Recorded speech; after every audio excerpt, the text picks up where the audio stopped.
analyzing reviews. Okay. Yeah. So, this is Space Zoomer here, and I'm here with a special guest. Who's this? Hey, I'm Jared. Nice A lot to of meet you might not know me, but you can just call me Jared. Okay, Jared. So, right now, we are going to be counting down our top 10 favorite games of 2016. Alright? Jared will put in 5, I will put in 5, and we'll put them together in top 10. Okay? So, Yeah, sure. yeah, so why don't you go first, Jared? Alright. Starting with 5, of course. Okay. Now, disclaimer. I might not have beaten these games yet. One of them I've actually beaten, but there's still fun games I want to put on this list. Mm-hmm. So, again, never beaten. I mean, I've played them, but I've never beaten them. So. It doesn't matter. Yeah. So, let's get this show on the road. Alright, number 5, Skylanders Imagineers.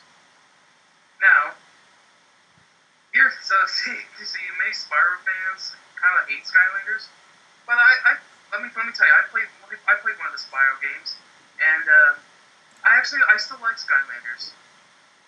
I have all 6 games. Yeah, and I listen to the soundtracks, believe it or not. And I've collected. I actually have quite a collection of Skylander figures. So for this game, I like the idea of creating your own Skylander. And even if the selection of parts you're given are kind of limited, it's still you can still use whatever you have and still make it like what you want. I did hear some that say this is the weakest entry in the series, but I still had fun with it. So, all right, back to Jack. Okay. All right. My number 5 game of 2016, Res Infinite for PS4. Now I got this. This is a super special, awesome, limited edition physical copy from iam8bit.com. Great website. Good stuff. Shout out to them. I wasn't expecting the game to be as fun as I thought it was, but it was. It was a lot of fun, and I had a great big dopey smile on my face the whole time I was playing the first level. And I'm very glad that I got it. Great, pleasant surprise. I was pleasantly surprised. If iam8bit has not run out of these yet, if they have not run out yet, be sure and pick yourself up a copy before they do. Because speaking of copies, yeah, I forgot mine.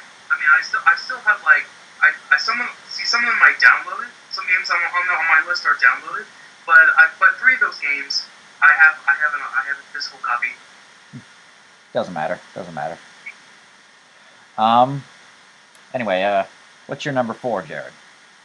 Number 4, it involves a character, a certain superhero that I'm sure is like an of course superhero to put on my list. That is the Cape Crusader himself, Batman, the Telltale series, or the Cape Crusader himself, Batman, and in Batman Telltale series. I have that too. Now, oh, you do? Yeah. Okay, so yes, I've played. For those who are wondering, I have played. I love the Batman Arkham series, but unlike the Batman Arkham games, which are more combat oriented, Batman Telltale is more of a story-driven experience, with you making choices by different button presses that'll lead you into different pathways, and that'll lead you into different pathways depending on what button you press for your character to say, or for Bruce Wayne to say. combat scenes there are, they're basically like quick time events, and some you have to move the cursor or press both the triggers and stuff. This is true. I'm sure of it, but again, never got. I'm still on episode 2, but I actually find one of the stories interesting actually. With its like interesting plot twists and other elements you actually wouldn't normally find in your usual Batman lore story. Yes, I've actually been playing Batman the Telltale series myself, and of course, since I'm a fan of Telltale games, I've played almost all their games. I have not played The Walking Dead yet, but I've heard that that's quite a tearjerker. But yeah, I'm enjoying what I have played. Yeah. I recall my brother playing one of the Walking Dead Telltale games, and I only caught it was only a small glance, and then after that, my brother never got back to it. But from what I played with Batman Telltale, I liked it. Think of it as think of it as more story driven rather than Arkham games. This is true. All right, you Jack. Okay. My number 4 is Oddworld, new and tasty. Now, you've said must taste good. Yeah. Must taste new. And fresh. New and tasty. Okay. Anyway, this game is not really an HD remaster, but kind of a HD remake from the ground up of the original Oddworld Abe's Odyssey on the PlayStation, which I also happen to have. Never played it, but I've heard of it.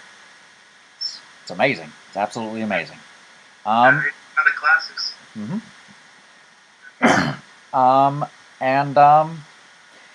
It's not as hard and unforgiving as the original game, but it's still pretty hard. But I just keep coming back to it because those kind of games. You know the kind of games that those they're just hard. They're frustrating. They make you want to throw your controller at the TV, but you just keep coming back to them because they're just so much fun. You got to find out what happens next. It's like watching a really sad movie, or a really brutal movie, or a really uncomfortable movie. Or a train wreck. A friggin' train wreck. You just gotta keep watching it because it's just, you've never seen it before. And that's the game. I got this particular copy from a website called Limited Run Games, so shout out to them. These sold like hotcakes. Everything on Limited Run Games sells like hotcakes. They go like that, just like that. But yeah, I was very lucky to pick up a copy when I did, and I'm glad that I picked up a copy when I did. And so, and I didn't have what? Lucky for you. Yes, very lucky. And I'm glad that I didn't have to resort to eBay. Because scalpers, scalpers, yeah, that's what they call them. They call them scalpers. They buy stuff from special websites and they sell them on eBay for twice the price that they paid for. And let me tell you, Skylanders is no exception to that. They do that for everything, for like amiibos and stuff. Yeah. Bunch of jerks. Anyway, back to you, Jared. What's yours? Doom. Doom. By the way, Doom God's name from The Color of Money, the movie, where that guy. I don't know. I haven't watched the movie, but I heard. I've watched parts of the movie, but I heard this teenager said, this guy was showing like. What do you call those pool things, like Cues? like, well, anyway, back. Okay, what about so Doom? basically, God's name for that movie. And let me tell you, it's loads of fun. I mean, I never played the original Doom on PC, as it's getting popular. I played mean, I played it the makes me original I played the original Doom on the Nintendo 64, but anyway, what? anyway. Hmm. Wow, this game is so brutal and unique. Like it's very unique with how you like these demons, and like you can use a variety of weapons. You can actually keep an arsenal of weapons, from like a shotgun to like something like this huge laser cannon, and it's loads of fun. Trust me. It's very it's a lot different from your usual from a modern warfare type shooter, but It's modern warfare in space. it's more Arcadian, and it's so much fun. It's so much funner that way. Yeah. Well, I have not played Doom yet, but I have heard that it has gotten very, very good reviews, especially from Doom fans. And I might check it out, maybe, but I don't know. Maybe when I get some more money. But anyway, my number three. My number three. That's where we are, right? Yeah, Okay, my number three.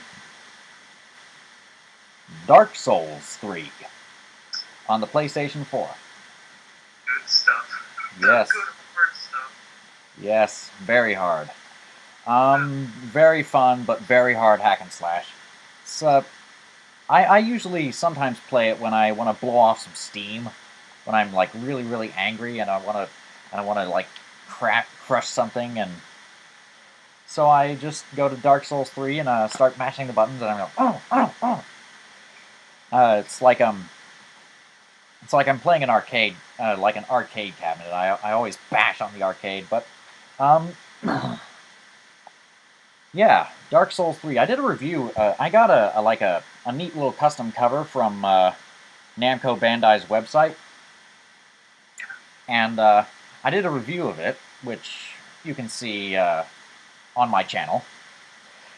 But yeah, the game is a lot of fun, and very hard, very bloody, but highly recommended. Dark Souls 3. Let's move on to your number two. Alright. Gears of War 4. Now, the Gears of War series is my favorite third-person shooter of all time. Like, my favorite third-person franchise of all time. My favorite in the series being Gears of War 2. So, when I heard this game at E3, I was like, yes, finally making like Gears of War 4 to expand the series, or to expand the story, even though it like already ended with Gears of War 3. So okay, so anyway, so I actually downloaded this game. Downloaded this game on my Xbox One. Well, it's I couldn't go to the store anymore, so I was a little impatient. Well, So it doesn't matter. It doesn't matter. You have the game, and yeah, yeah, so and it has it's fun. Still loads of fun. I tried the new horde mode. I think it's 3.0. I think it's 3.0 or 3.0 where you like it's like you're in the map and you have to fight all these enemies. But the campaign, on the other hand, I enjoyed the campaign, even if the third act is kind of length. Well, it's kind of like lengthy. No, I mean not lengthy. I mean you a mean little. it has several false endings, like Well, you think it's going to end. What? I don't want to spoil it. I don't want to spoil the ending. It's okay. It's okay. So, It's okay. What? all right. So anyway, Is it my turn now? no. I want to say my final thoughts on this before. Oh yeah, yeah. It's I still had fun with it, and it still didn't let me down from the series. Unlike unlike Judgment, but that's a spin-off. But it's your turn. Okay, great. Don't mean to sound impatient, but Right. my second favorite game of 2016, Valhalla, for the PC. But of course, I play it on my Mac because Mac fanboy for life. It is a cyberpunk visual novel kind of game where you play this bartender and you have to serve different drinks to different customers. And depending on which drinks you serve to them and like how you mix them and how much of the ingredients you put in, they'll either be nice to you and tell you information that you want or need to hear, or if you serve them the wrong kind of drink or mix the right kind of drink the wrong way, they'll be mean to you and tell you like either no information at all or not enough information. Kind of sounds like a more expensive root beer tapper, the arcade game. Yeah, that's exactly what I was thinking. Yeah, root beer tapper, but with a story. Yeah. And it takes place in like this cyberpunk dystopian Blade Runner kind of future, and it was originally a part of this game jam on a website called itch.io, which I have submitted a few games of my own. Oh, really? Yeah. But we might get to those at another time. But it got very high marks. It wasn't the number one game on the list. But the developers of the games, Sukeban Games, I think they're located in like the Philippines or something, or Spain, some Latin American country, or anyway. They said that they were going to make a full version of the game, and when they finally came out, I picked it up and it was great.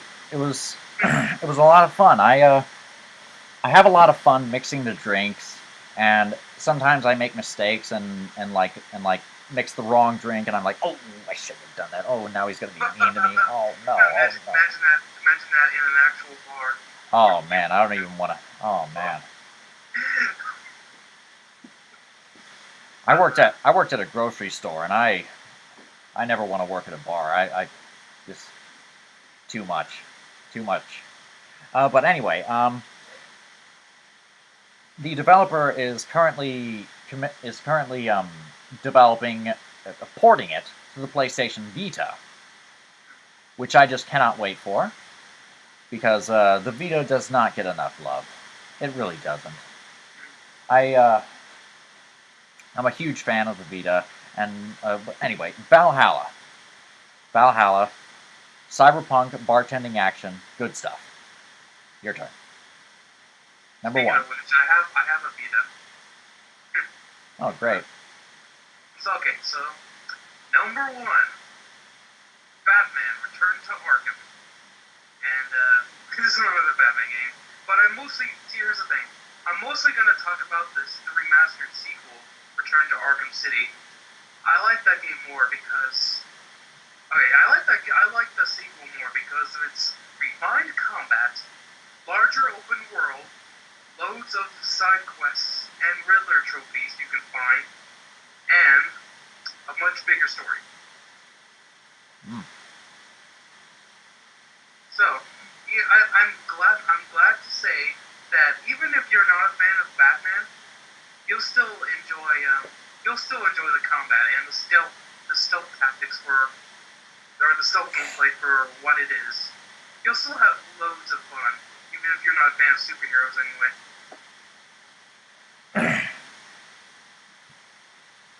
Anything else? In fact, I really like the combat. Oh. Sorry for interrupting you. Oh, no, it's fine. I'm sorry. Alright, so if Batman Return to Arkham gets a port on the Nintendo Switch, Nintendo's newest console, I might actually get that. Probably not at launch, but maybe later, like 2018 or whatever. Alright, now it's your turn. Okay. My 2 cents on the Switch. I'm probably not going to get it. which is an understatement, but we might get to that at another time. Okay, number one game of 2016, Hyper Light Drifter. Oh man, that game, it's it's amazing. It's absolutely amazing. It's one of the best games I've ever played, one of the best looking games I've ever played. It reminds me, in terms of gameplay, of like the Zelda series, the 2D Zelda series, like on the NES and the Super Nintendo. A Link to the Past. It's hard. It's hard too. Yes, there's like a certain mechanic that you have to get used to, like the drifting mechanic. You press a button and you like you slide across the floor. That's called drifting. And every time I pick up the game, I always have to remember how to. This goes for every game. I always have to remember how to play it, remember what the controls do. But Hyper Light Drifter, once you get used to the controls and the drifting mechanics and all that, you will have a good time. It's a lot of fun. It's hard, and it's very much like Zelda. And on top of that, the game looks and sounds amazing. The soundtrack was composed by a composer who goes by the alias Disasterpiece. He's done a few film scores. He did the score to a recent horror movie called It Follows. I've not. Have you heard of it? Not really been a horror movie, so. Oh well. Anyway, as a matter of fact, the only physical media related to Hyper Light Drifter that I have is the soundtrack on audio cassette. 2 audio cassettes. Yes, nice and neat. But yeah, and it kind of pains me. It kind of pains me and grieves me that the developer of the game, is reportedly has gone on record saying that he will not make another game ever because he has heart problems, like the character in the game. The character in the game, he's always coughing up blood and stuff, and I think the reason that the guy made the game was to draw from his own experiences with that condition. I can't remember what kind of condition it is, but it's a heart condition, and therefore I think another example of something like that would be the movie Clockers, starring Harvey Keitel. But I don't think anybody's ever seen that movie besides me, and I haven't even seen that much of it. But anyway. He has a condition, and he's not going to make another game. Wait. Just, I also have something else. Yeah. For Hyper Light Drifter. This. Frickin' this. It's like it's a Super Nintendo cartridge. Hyper Light Drifter on the Super Nintendo. But unfortunately, it's not an actual cart that you can plug into your SNES and see. There's nothing inside of it. There's no motherboard or anything. But That would be cool. yeah, it looks cool when you stick it out when you stick it into it. And but yeah, Hyper Light Drifter, good stuff. I love it, and I was actually listening to the soundtrack earlier on my super special, awesome cassette stereo thingamajig. But yeah, Hyper Light Drifter, best game of 2016. And Batman Return to Arkham, my best game of 2016. Even if this year was like a little It was a bust. It was a bust. Let's just leave it at that. It was a bust. But so anyway, I hope the soundtrack composer, I forgot his name. I hope he's okay. No. That's not the composer. It's the developer. Oh, the developer. Oh, I'm sorry. The composer is just fine. He's still doing stuff, but it's just the developer. Okay. But still, you gotta be a little Yeah. But, Alright. yes. Alright, so that pretty much concludes our top 5 list of games of 2016. Mm-hmm. Be sure to like, favorite, comment, and subscribe. Say nice things, because I have very thin skin, and I don't like it when people say mean things. But be sure to subscribe to Jared. He has his own YouTube channel as well. I will put a link to his YouTube channel in the description of this box, in the description of this video. And if you like one of my videos, subscribe. And by Yes. the way, my YouTube name is Jack Denoto. I had to put that in because of the stupid Google Plus thing. Google Plus. I can't. I have a hard time changing my name. All right. So anyway, this has been Jared. This has been Space Zoomer. See ya. What do you think, sirs?